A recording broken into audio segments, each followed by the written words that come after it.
berjumpa kembali di Ngopi The Series. Kali ini adalah seri yang kelima dan kita akan membahas mengenai problematik pidana mati dan gerasi di Indonesia. Menarik sekali kita akan membahas mengenai pidana mati karena memang dalam hukum pidana kita juga akan membicarakan masalah pidana, terutama pidana mati. Tamu kita hari ini adalah Maria Ulfa, Teh Maria Ulfa SHMU. Beliau adalah dosen hukum pidana dari Universitas Parahyangan, Bandung.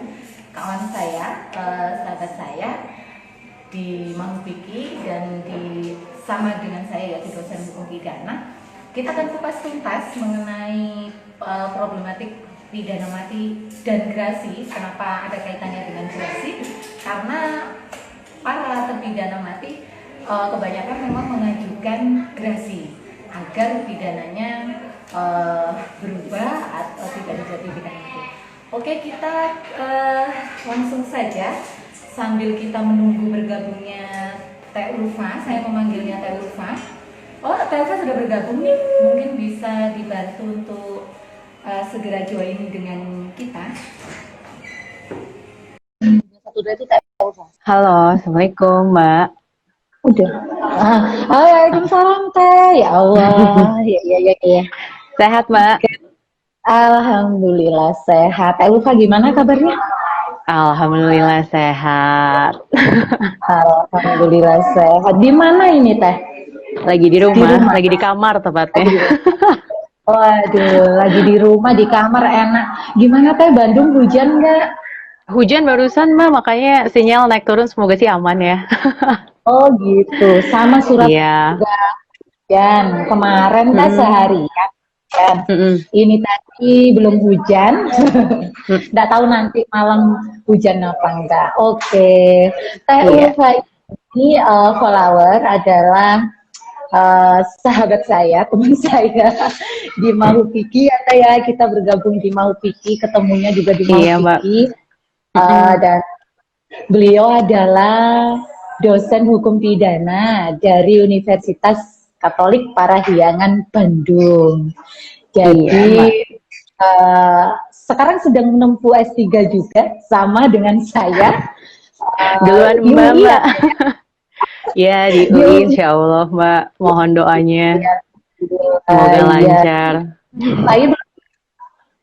Kenapa Mbak? Udah mulai apa belum? Bulan depan ya. Bulan depan sih masih nunggu pengumuman sih. Semoga sih ada, kan masih penerimaan gelombang 2 ya. Jadi bulan depan sih insya Allah mulainya gitu Mbak. Ya semoga lancar kayak Mbak. Iya ini udah masuk semester 3, doain semoga lancar. Proposalnya lancar lah Mbak ya. Iya. Baik follower, kita mulai saja obrolan kita sore hari ini bersama Teh Ulfa. Saya lebih akrab memanggil beliau ini dengan Teh Ulfa, panggilan kesayangan. Kalau dengan kawan-kawan yang di Bandung ini sama dengan Teh Dekan, tamu saya yang pertama dulu. Tadi juga yang menginspirasi saya untuk mengadakan Ngopi The Series ini. Oke Teh, tema kita ini adalah bagaimana kita membicarakan segala problematika tentang pidana mati dan gerasi di Indonesia. Kita santai saja Teh, saya berikan kesempatan Teh Ulfa untuk memulai obrolan kita di sore hari ini. Semoga para follower menikmati obrolan kita kali ini. Oke Teh, mungkin bisa dimulai menyampaikan mengenai tema kita hari ini. Silakan Teh.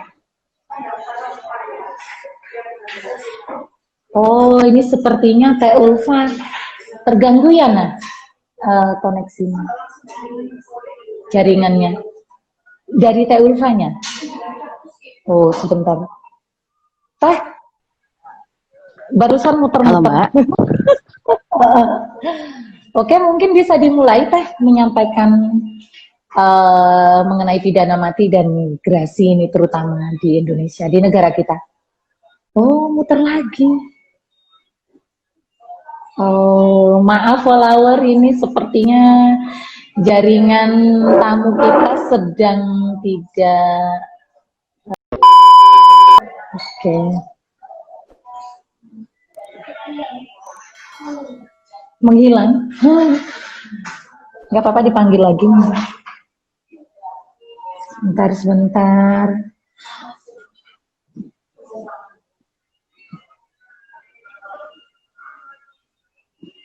MU 0212.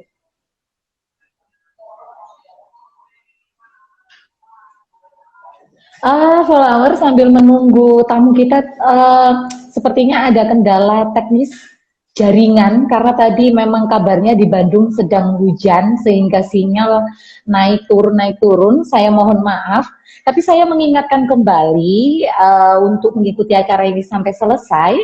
Akan ada giveaway menarik di setiap acara Ngopi The Series.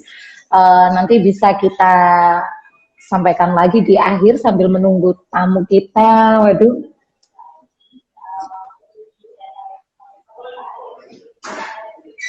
Harus sebentar.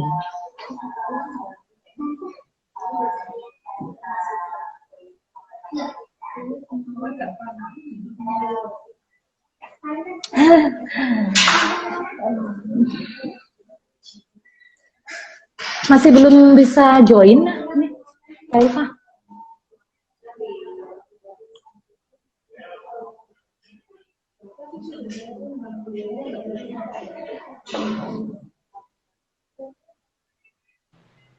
Halo Mbak. Halo. Halo, Teh. Sempat hilang Iya, maaf ya Mbak. jaringannya ya. Iya, soalnya di daerahku lagi hujan gede, tapi udah agak mendingan sih. Semoga sih lancar. Udah. Tadi tak sampaikan ke teman-teman follower bahwa memang di Bandung cuacanya sedang tidak mendukung. Baik, Iya. Mari kita mulai, kita lanjutkan. Silakan Teh sampaikan mengenai tema kita. Oke. Iya, jadi memang sore ini menanggapi dari ajakan Ibu Pejabat Ibu Murida yang memang sanggup S3 dan sekaligus menjabat. Semoga sukses ini. Nah, ya sudah masih bisa meluangkan waktu gitu membuat seri seperti ini. Semoga bermanfaat gitu dan obrolan ringan. Semoga dari obrolan ringan ini bisa memberikan manfaat lah, baik itu di Bandung, di Malang atau dimanapun itu. Dan memang untuk sore ini kita akan membahas mengenai problematika dari pidana mati dan gerasi di Indonesia. Dan memang sebenarnya pidana mati pun tanpa gerasi sebenarnya sudah menjadi pro kontra. Jadi memang sampai tahun 2020 itu masih menjadi perdebatan layak tidak ada pidana mati atau tidak. Kemudian apakah memang masih perlu untuk Indonesia, ada di Indonesia tapi kok pelaksanaannya beda-beda. Jadi memang ada banyak hal yang dipertanyakan sampai dengan tahun 2020 ini itu. Dan satu hal yang memang penting dan esensial di sini kalau dikaitkan juga dengan gerasi itu. Dan dari gerasi ini kan sebenarnya bagian dari hukum tata negara gitu kan, karena memang berbicara kewenangan atau hak dari presiden.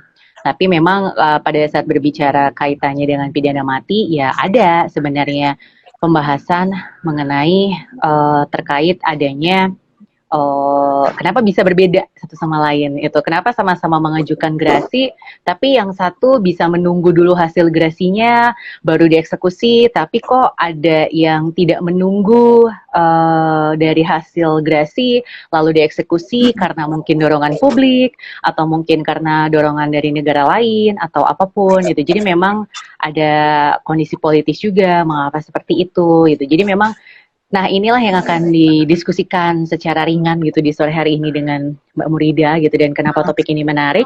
Karena memang ya Dostraf ini kan kita tahu sendiri dari dulu kita dengan cara digantung, kemudian akhirnya dengan cara lebih manusiawi yaitu ditembak sampai mati, dan ada beragam peraturannya juga gitu. Dan sampai di rancangan KUHP yang menjadi perdebatan ternyata dari tahun perkembangan kapanpun masih tetap ada pidana mati sebagai sebuah sanksi pidana pokok. Jadi memang pada saat kita bahas mengenai dengan pidana mati ini, di dunia internasional pun juga sampai ada Amnesty Internasional yang ada dari tahun 61, kemudian juga ada World Against the Death Penalty itu sejak tahun 2002 sampai dengan sekarang. Jadi pro kontra memang tentang pidana mati ini sangat menarik gitu, dan pada saat berbicara tentang gerasi, harusnya presiden bisa transparan gitu, memberikan alasan kenapa menolak, kenapa menerima, karena memang ada pertimbangan Mahkamah Agung dari pemberian gerasi tersebut dari presiden. Namun pada saat kita membahas mengenai tentang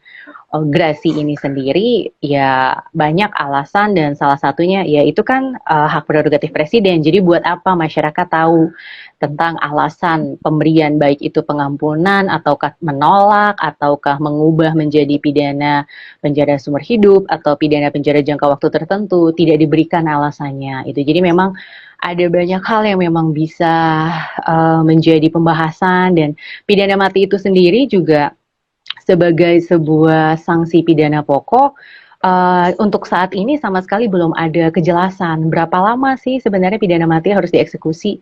Apakah setelah inkrah langsung di tahun yang sama dieksekusi, ataukah harus menunggu 2 tahun lagi, ataukah masih menunggu 10 tahun lagi?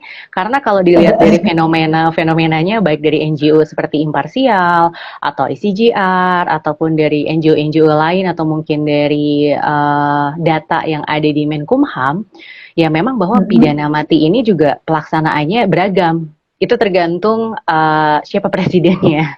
Ada yang mengatakan sampai ke arah politis seperti itu gitu. Jadi ya bisa saja mungkin masa SBY lebih banyak, mungkin bisa saja masa Megawati lebih banyak, atau masa Jokowi seperti sekarang lebih banyak pidana mati. Jadi memang ada banyak hal yang belum jelas dalam hukum positif saat ini. Itu Mbak Murida. Dan kalau melihat pada rancangan KUHP, ya sebagai sebuah aturan di masa mendatang, pidana mati sebenarnya diatur lebih manusiawi. Itu kenapa lebih manusiawi? Ya karena sudah ada kejelasan bahwa ada masa percobaan. Ada masa percobaannya bisa 10 tahun, dan itu pun ada kriteria-kriterianya. Kalau misalnya ya terpenuhi kriteria tersebut, masa percobaannya bisa dilakukan, setelah 10 tahun bisa diajukan perubahan gitu menjadi pidana penjara seumur hidup misalnya. Dan memang pada saat berbicara terkait dengan pedoman pemidanaan pun juga sudah ada di rancangan KUHP, tujuan pemidanaannya juga lebih jelas. Jadi memang ada banyak hal yang lebih lebih clear di rancangan KUHP, tapi apakah memang masih perlu? Itu juga tanda tanya. Salah satu halnya juga seperti di hukum positif saat ini terkait tentang korupsi. Ini masa corona cukup lama ya, dan kalau korupsi memang ada pidana mati. Ya kita nggak tahu ya apakah ada pejabat yang tertangkap korupsi atau tidak gitu kan. Di masa corona seperti ini kan masih ada dana bantuan sosial atau apa. Kalau misalnya memang ternyata ada yang tertangkap korupsi di masa corona seperti ini dengan dana-dana pada masa corona dan disalahgunakan, ya mungkin saja pidana mati terjadi. Tapi sampai dengan saat ini pun juga terkait dengan pidana mati bagi korupsi itu kan berlaku secara terbatas pasalnya, dan memang sampai sekarang pun juga belum ada yang pernah mendapatkan sanksi tersebut itu. Jadi yang paling sering pidana pembunuhan berencana, kemudian terorisme, narkotika apalagi ya. Narkotika. Itu narkotika itu sangat banyak sekali, dan terkait dengan eksekusi ilegal gitu. Ada yang mengatakan ini eksekusi ilegal nih dari pidana mati. Kenapa ilegal? Ya karena gerasinya masih berjalan, prosesnya belum ada hasil dari presiden.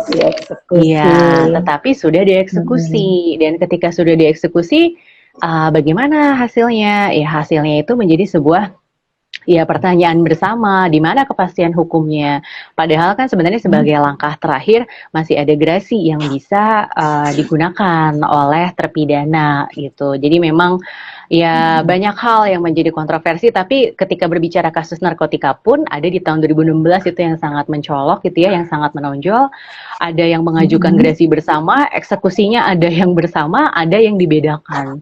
Nah, ya faktor apakah itu dicari di hukum tidak bisa ditemukan, harus memang ditanyakan kepada pejabat yang berwenang yaitu presiden gitu. Tapi memang ya belum ada penjelasan sampai dengan saat ini, dan ada banyak yang menyarankan untuk ada upaya hukum sih sebenarnya dari keluarga korban.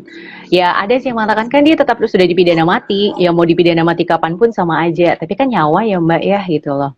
Nyawa kan tetap harus ada harus ada penghargaannya lah gitu. Kalau memang dia belum inkrah masih ada langkah yang belum tuntas gitu, yang sedang berjalan. Ya kepastian hukumnya kan harusnya diperhatikan juga gitu. Kalau ternyata presiden memberikan rasa kemanusiaannya lebih dalam, itu kan juga bisa lebih menarik itu untuk memberikan penghargaan pada terpidana walaupun memang mereka sudah divonis bersalah gitu atas suatu kasus. Itu Mbak, mungkin sebagai pematik awal. Oke, Teh. Jadi memang kalau kita bicara pidana mati ini Teh ya, yang disampaikan Teh Ulfa tadi memang sudah tepat dan lengkap. Saya teringat kasus ini Teh Sumiarsi, kasus Sumiarsi dan keluarganya, suami dan anaknya, keponakannya, bahkan yang membunuh satu keluarga. Ini kasus sudah lama Teh. Jadi di Jawa Timur. Tahun berapa ya, sekitar 88 atau tahun berapa kasus Sumiarsi itu. Nah, konon memang beritanya adalah Sumiarsi ini melakukan pembunuhan berencana terhadap satu keluarga anggota TNI gitu, bunuh satu keluarga itu hanya karena urusan hutang piutang. Nah, Sumiarsi ini dia melakukan pembunuhan ini bersama suaminya dan anaknya, bahkan keponakannya.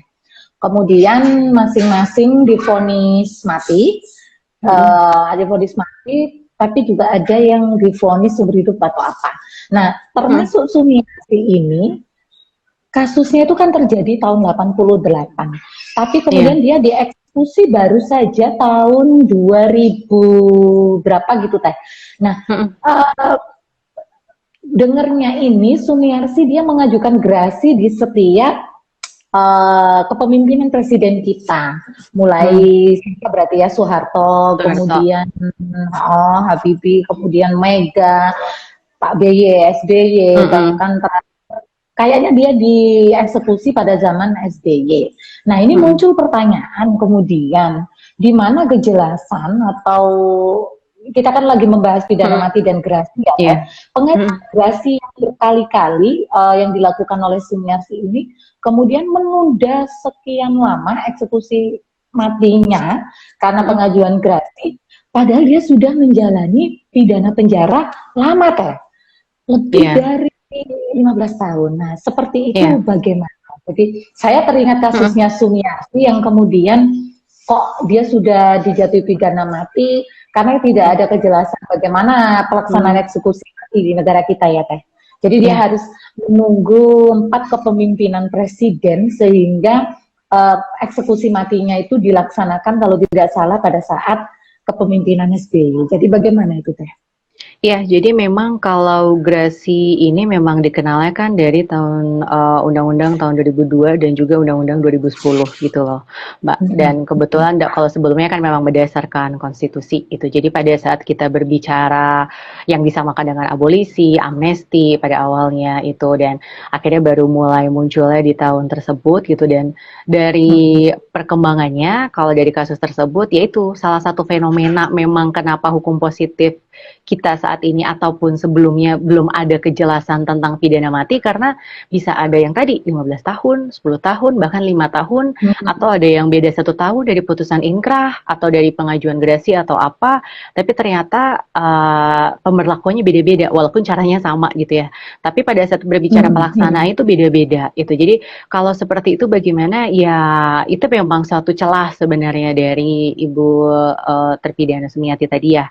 Dan dari terpidana Sumiati tadi memang dia mencoba mencari celah karena dia sampai saat tersebut setiap ganti presiden belum pernah nih belum pernah dikatakan kapan dieksekusi gitu ya. Sebagai manusia kita tahu kita akan meninggal amit-amit gitu ya karena sakit atau karena vonis pidana mati. Kita semua pasti merasa ya bimbang, galau dengan hidup gitu ya. Jadi memang pada saat berbicara tentang usia seperti itu dan kemudian yang tidak jelas kapan pelaksanaannya, itu bisa menjadi kebimbangan pribadi secara psikis itu. Dan mungkin karena memang dia mendapatkan informasi gitu, dan memang kalau gerasi pada saat sebelumnya itu memang diatur ada jangka waktunya sejak tahun yang 2002 itu ada jangka waktunya, sejak tahun 2010 itu undang-undangnya kan ada dua yang berlaku 2002 dan 2010 dan tapi yang terbarunya dari tahun 2015 ada putusan Mahkamah Konstitusi. Nah, kalau dari putusan Mahkamah Konstitusi yang terbaru bahwa jangka waktu gerasi itu tidak dibatasi. Itu mau kapan melakukan itu juga silahkan, tapi kalau dulu ada pembatasan. Tapi sebelum berlakunya Undang 2002 ya itu memang tidak ada kejelasan mau gerasi setiap waktu bagaimana ya, selama memang presidennya berganti gitu, dan memang yang tadi mungkin karena melihat dari unsur politis gitu, karena unsur politis atau kebijakan setiap presiden bisa berbeda. Oh, mungkin ada yang ingin mencari lebih manusiawi misalnya. Oh, dia sudah 15 tahun misalnya menjalani pidana penjara. Karena kan kalau orang yang menunggu pidana mati seperti yang Mbak Murida katakan kan memang dia menjalani pidana penjara gitu kan. Dan ketika dia sudah menjalani pidana penjara, dia ternyata berubah lebih baik misalnya. Itu juga bisa menjadi sebuah pertimbangan itu. Tapi memang ya silakan Mbak. Enggak, Teh. Gimana, Mbak? Tapi kemudian kasus Sumiarsi ini menjadi presiden yang kurang baik. Kan begini ya pendapatnya. Dia sudah menjalani pidana lama, belasan tahun, mungkin bahkan puluhan di penjara. Tapi tuh ujung-ujungnya dieksekusi mati. Nah, harapannya mengajukan gerasi itu kan pidananya bisa berubah. Betul. Gerasi itu pidana ya, Teh ya. Pidananya bisa berubah atau bisa dikurangi dan lain sebagainya. Tapi terhadap Sumiarsi ini akhirnya dia dieksekusi mati, Teh. Jadi pun terhadap anak dan suaminya, malah kalau tidak salah suaminya sudah meninggal dulu di LP karena sudah di penjara lama dan menunggu eksekusi matinya tidak kunjung dieksekusi karena mengajukan gerasi. Suaminya meninggal lebih dulu, kemudian anaknya juga. Terakhir Sumiarsi ini yang kemudian akhirnya dieksekusi mati. Jadi ketidakjelasan pedoman mengenai pelaksanaan eksekusi pidana mati ini menjadi catatan tersendiri kita, betul, kesalahan tersendiri. Kan kita mendengar ya Teh yang kasus terpidana mati narkoba, yang waktu ini kemudian dia mengajukan gerasi tapi malah dieksekusi. Gerasinya belum turun, malah ada eksekusi. Itu kan teman ombudsman ya, Teh, yang menemukan, betul. Bagaimana ya Teh baiknya permasalahan pidana mati ini di negara kita, yang kemudian di rancangan KUHP pun sebenarnya sudah dikeluarkan dari pidana pokok. Betul. Jadi pidana mati kan sudah menjadi pidana khusus tersendiri. Iya, ya. Mungkin bisa kita lanjutkan sebentar Teh, tapi ini rupanya sudah mulai sudah banyak pertanyaan-pertanyaan yang sudah masuk. Mungkin bisa kita lanjutkan sebentar lagi, setelah itu kita diskusi menjawab Teh. Ya.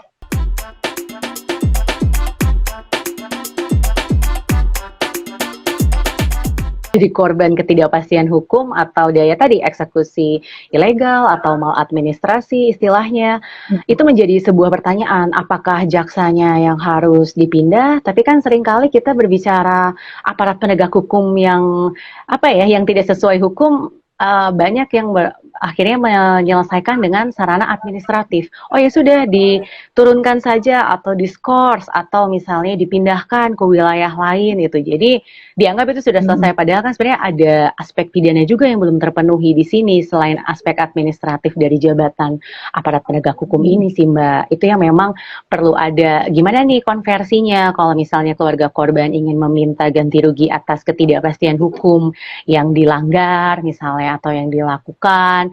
Memang sampai sekarang itu belum ada solusi. Ada sih memang yang mengajukan gambaran, ya sudah kita mintakan saja memberikan surat kepada presiden, memberikan surat kepada Kejaksaan Agung karena ada jaksa eksekutornya yang melakukan itu. Jadi memang ada banyak hal, tapi mana yang akhirnya bisa dipergunakan sebagai hukum positif kita pun masih tanda tanya, karena itu kan aspek-aspek peluang yang terbuka tapi belum ada normatifnya. Sedangkan ketidakpastian hukum atas gerasi dan pidana mati ini sudah menjadi banyak persoalan di masa presiden siapapun sih Mbak.